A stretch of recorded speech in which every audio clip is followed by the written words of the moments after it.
Hello and welcome to today's episode of the SDRealness podcast, brought to you by Sales Development Revolution, where we're talking with practitioners in the space about their take on important topics.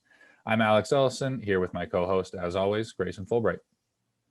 Hey, Alex, and hey, everybody. Really excited today to talk about today's topic. Me too. This season's theme, for those of you who don't know, is all about see action, take action. We're diving into a specific topic in sales development to learn specific tactics and strategies from experts who use them every day. So today's topic is about best practices for testing cold outreach cadences and methodologies. Joining us to talk about it is Ollie Whitfield, the product marketing manager at VanillaSoft. Ollie, thanks so much for hopping on with us. Thanks so much for having me, gentlemen. I'm pumped to be here. I've listened to a ton of your previous episodes, some killer guests. Big boots to fill today, but hopefully we have a good conversation and some of the folks listening take away a few things they can apply right away. Yeah, exactly. And I think you have a really good perspective into industry, Ollie, in terms of seeing the different methodologies that are, not only out there now, but just the ones that have evolved over the years. And I think this topic of testing is really important because a lot of people fall into the trap, I think, of kind of sticking or relying to one methodology, either because it's the first one they found or the first one that they found success with. So I'm really glad that we're actually having a good kind of tactical discussion about how to actually test outreach. So to kind of kick things off and get things framed, I wanted to get your take on kind of the good versus the bad of what's going on in the industry when it comes to using methodologies. I brought up some of my own examples a little early, kind of jumping the gun here, but what are you seeing out there that's working in terms of how people are using either one or more methodologies in their outreach? And what are some of the mistakes or struggles that people are having when it comes to actually generating results with one or more methodologies? You know what? It sounds weird to say, but I've not actually ever been trained to use one. And maybe that's just me. I'm a weird exception to the rule, or maybe everybody else gets training and I've just been a little bit unlucky, whatever the story is. But I've never been taught, here's how you use ADA, for example. That's a pretty common one. I think it's attention, interest, desire, and action. So that's how you'd write your email. But the problem is, I think you can use a lot of these different techniques and a lot of different copywriting practices and a lot of different things. So you could maybe write your LinkedIn post with that in mind. You could write literally a letter, or you could write a cold email. You could prospect a new podcast guest. You could do a lot of things with them. And through nature of that, I think a lot of sales reps, and myself included, and a lot of people I've worked with included, we just write what we think is right and we read it back and we send it. And that's our testing. And then if we get crappy results, it's not a good result, or it's a bad email, or we're targeting the wrong people, whatever it is. But that's as scientific as we get. And we're really relying on the art of sales, as a lot of people say, to guide us in the right direction there. But if we're a little bit smarter about how we test and what we test, we can get a lot better results and find out some of those lessons a little bit quicker. That's the main thing I see. It's we're just doing something, recording it, but we don't have too much else around that for context to help us work out what we need to do next. That's what I see. Yeah, it's super interesting because I think I agree with you that, that's what I see. I think that's what a lot of people see. And there's sort of a sense that a lot of sales, like what works and what doesn't work, when you're really on like the ground level, the SDR or the outreach role, it's a lot of sort of anecdotal. Well, I got, I passed a lead with, passed over, meeting with, by doing this with like this email cadence. So it must work. When, at the end of the day, if you send that to 1,000 people and you get one meeting with it, it doesn't work. Sure, it worked this one time, but I think you sort of hit the nail on the head there, that there's a lot more that goes into knowing whether or not a cadence works than just, I got a meeting with it, we're good to go, right? Yeah. I would say that the main thing is it can work perfect for a different role, can work perfect for a different size of company. There's no definition of works. So, I think you're right. Maybe Grayson can tell us a bit about his experience with doing it. But, if you think about it, if I want to sell to you, Alex, your job is totally different to Grayson's. So my messaging to you might work for Grayson, but not you, just because of the things that you focus on. doesn't mean that it's wrong or right. It's just how I tweak that. Yeah. In my mind, I feel like almost sales leaders and orgs almost have it in inverse in terms of how they need to think about testing. Because I feel like one of the biggest problems with trying to make a system work is when you assume that this is the way you need to do it out of the gate and you launch and you don't get the results that you expect. It's a kind of a backtrack, like, oh, we didn't get what we expected. This was supposed to be the system. Now we're going to test to try to figure out how to actually generate what we thought we were going to generate. Whereas I think a more realistic approach to testing is starting from the opposite point and saying, okay, we don't have any data. We have some methodologies that might be tested in this industry or in these spaces or with these company sizes, but we don't have any hardcore evidence on what it's going to do in our space. And instead of coming into it with the assumption that the methodology is the solution, you're using the methodology as a tool and then testing how to best make it fit into your space. And I think that's a really good call out, because what you focus on in your testing at the end of the day is really what direction you're going to go in. You could start with a really banger methodology and know everything about it. But like Alex says, it might work today. It might not work ever again tomorrow. And so if you're not actively testing, even if you have a good methodology, you're going to fall short over time. Well, that's why there's so many spin selling, gap selling, neat selling, challenger sale. There's hundreds of them because it's how it's applied, really. And I can read you 10 of the different email methodologies that I've tried. It does not mean that one is better than the other if I got a better open rate or reply rate. It's completely irrelevant. It's all about how do I find what my benchmarking is and add an attainable goal. Like I want a 10% better engagement rate, whatever the numerical value and the metric is.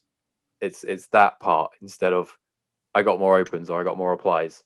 It's all subjective. It's about the same numerical gain from the same metric. That's what you're trying to get. Yeah, and that makes a lot of sense. And it's a good segue into the next question I wanted to bring up, which is really talking about your process when it comes to testing these, tactics, outreach cadences, methodologies, these sorts of things. You touched on it a little bit just now, but I'd love to get a sort of more in-depth walkthrough into your process when it comes to testing to get, the reliable results that you really want. Wow, where do we start? Sizable question. Okay, so what I tried to do, this is an experiment that happens over time, and I researched what are the best cold email methodologies. There's like 200 trillion blog posts on Google if you look for them. So I went through a ton of them and I looked at, okay, that's, that one's okay. That one seems quite good. That one's from a well-known sales trainer I know and I've seen them apply it. So I like this one. That one kind of sounds like one of the other ones I've heard of. And I narrowed it down to about 5 to 10 that I really liked. And then to start off with, to, not kill myself with so much work and so many emails to write, I just picked the best 5, in my opinion. Doesn't mean that they are the best. It's just generally my gut said these 5 are good. And what I tried to do is just write a very simple cadence to one job role in one market with one company sort of range in terms of headcount. So I picked 200 to 500 employees. No other variables than that. Only the one role, one market, one size. The only variable, apart from the wording in the email, is the way that it's written. And this is, again, it's still difficult to test. It's never, ever as black and white as this is better and this is worse. There's always going to be reasoning. So this is why I say it's an ongoing test. I've got 5 different emails, 5 different methodologies, 5 different subject lines, 5 different pitches, 3 different types of medium inside of the content. And all of that means you get slightly different results. But the cool thing I took from it is, so email 1, I've got a methodology by somebody called Josh Braun. He's a very well-known sales trainer. He's an expert cold email writer. This is his methodology. It's trigger, third-party validation, teach, and tell. And that's how he structures the email. So I've started it off with the trigger, why I'm reaching out, then the third-party validation about that, then teaching them something and telling them how to fix it. That's where I started off with that email. What I said in that is kind of similar to the second one, but where I've gone different with it is I've had to say it a different way. Nothing else. Otherwise, I can't guarantee that this test is even worth the time to do. So if I change my value prop, for example, or if I change the call to action, it becomes difficult to say what's better or what's worse, because if my call to action is, Alex, have you got 30 minutes next Friday to talk about this? And the second email is, what do you think? I would bet my hat on what do you think gets better results anyway, even if the subject line gets like half the open. So it's difficult to test it like that. But what I have tried to do is remove as many variables as possible, like I said. So keeping everything the same apart from just how it's structured, so I can tell. And I confess, I don't have a super in-depth guide of which one is the best and which one's worked slightly better than the other ones. I can guarantee you that the margins are so small at this point because I've not been able to test it as extensively as I would like. And believe me, if I had done years worth of testing, there'll be an awesome book out right now about it. But hopefully I get there, and that's kind of how I've started it. Right. Well, and I mean, like, you can't expect one person to manage all that, because I feel like the data would change so quickly at this point. And I think you bring up a really good point about the need for open-mindedness when you're testing. I really admired how, like, out of the gate, the first thing that you're doing is researching what others are doing, aggregating industry insights, and then kind of laying it all on the table, rather than what we had talked about earlier, which is kind of the other common approach is just kind of choosing one and saying that's the one and going with that. So I really love this concept of open-mindedness, and I think that any SDRs out there that do have some control over their ability to test their messaging or kind of make adjustments in how their cadences are progressing, I would really think about that, of not trying to depend on just a single methodology. Try combining methodologies. I think that Ollie has really kind of enlightened my eyes to that, because I tend not to pay attention too much to methodologies. I learn enough about them to get them, but I don't try to become a master at them. But there's a very good argument to be made here by Ollie that you could actually become a master of 3 or 4 and just become a master of how to actually combine them and make really great emails that are unique to you and your own kind of unique methodology. The second point that you brought up that I think is fabulous, and I think too many people overlook this because no one likes spreadsheets and no one likes data, but this idea of like testing focus and having too many variables. I love when I like go into an org and I see them just testing emails. Like they're not like testing a specific thing or a specific area of the email. They don't really have like any clear similarities between email and email 1 and email 2. They're targeting different lists, and it all just ends up being this big ambiguous kind of like you didn't do anything. It's almost like you took no steps because you don't know what changes were made and why. And so I think that's a really good call out about if you are going to test methodology specifically. So we're talking about messaging here.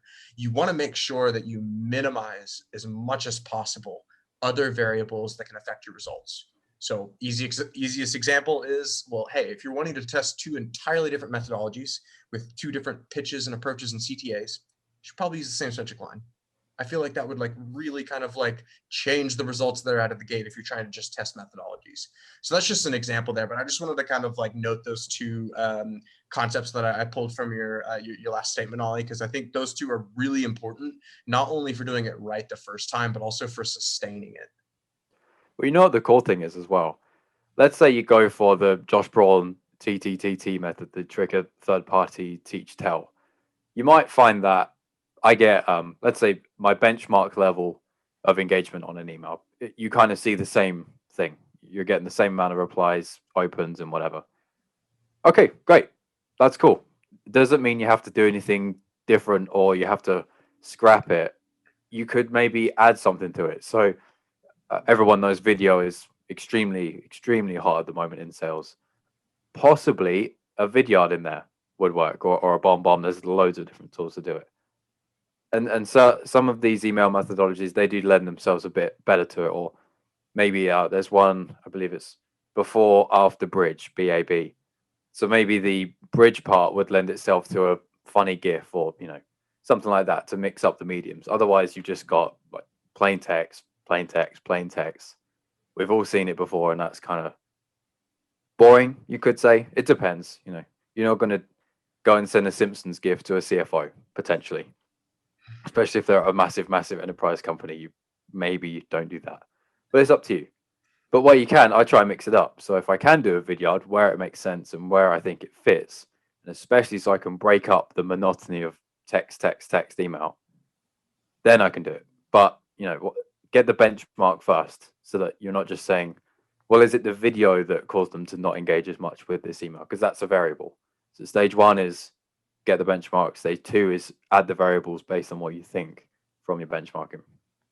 Yeah, and the benchmark might be even the most important part of this whole conversation, right? Because if you don't know where you are, you can't figure out where you're going. You need to know, sort of have some sort of baseline, right? Especially because every industry, every market, every company is different. So if you come to a new company and maybe you're used to having a 40% open rate, and then you get to the new one, they have a 20% open rate, that could have nothing to do with the messaging. That might just be the market. You don't know until you run some tests to find that benchmark for the industry or the vertical that you're reaching out to.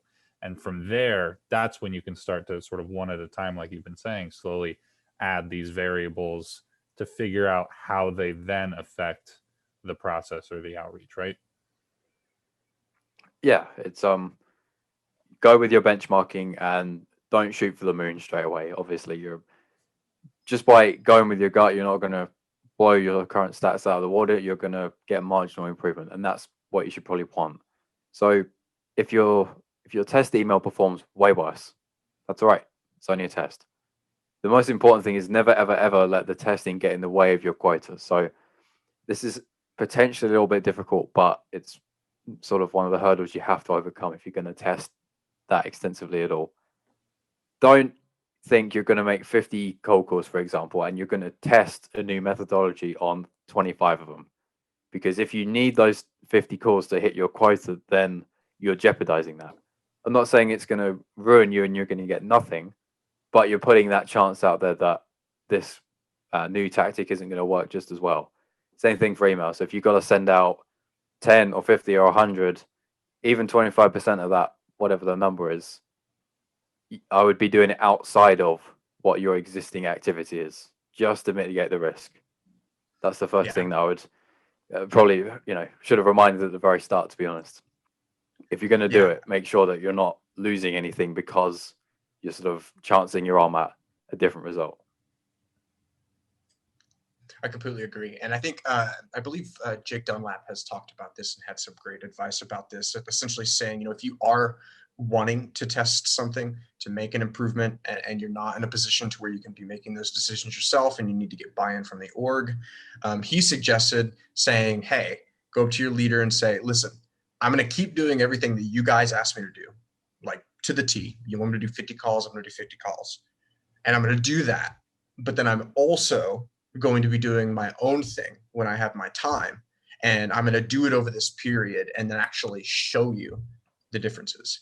And I think that the really the awesome gold from that feedback is less I think about the testing and more about the communication with the manager and saying like, hey, like I'm wanting to collaborate with you and make this a team adventure for the benefit of the company to get results. It's not about the ego with the SDR, which can often happen, right?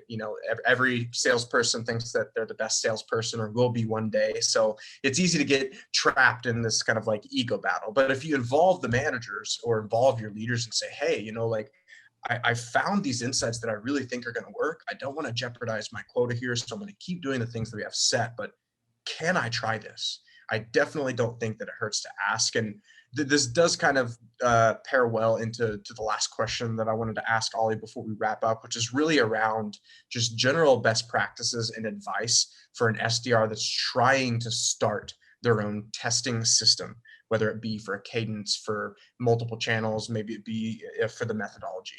And I want to kind of start where we're at now with this kind of relationship between the SDR and the manager / org when you're trying to start something like this. Do you have any advice or tips that you would give an SDR?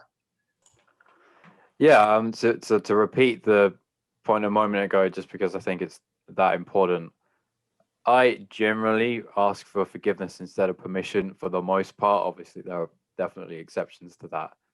I think so long as you've got a good intention, which this is absolutely one of those things, you're going to be all right, so long as you don't incur a huge cost or any you know, unforeseen problems like that, which this won't do. You've already got contact data, you've already got email capability, so you can do that. Aside from that, the next thing is just, again, to remove every single variable as best that you can. If that means you test 2 email methodologies for the next month, that's fine. If that means you do 10 a day and it takes you an hour after work, that's fine.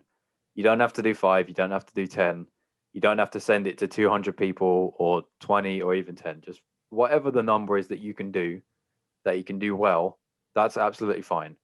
That's better than doing what you're doing and just going with it. Because if you think about it, let's say I go to my manager now, let's say I go to my CRO and I say, look, I've got this cool idea, I'm going to try and do it.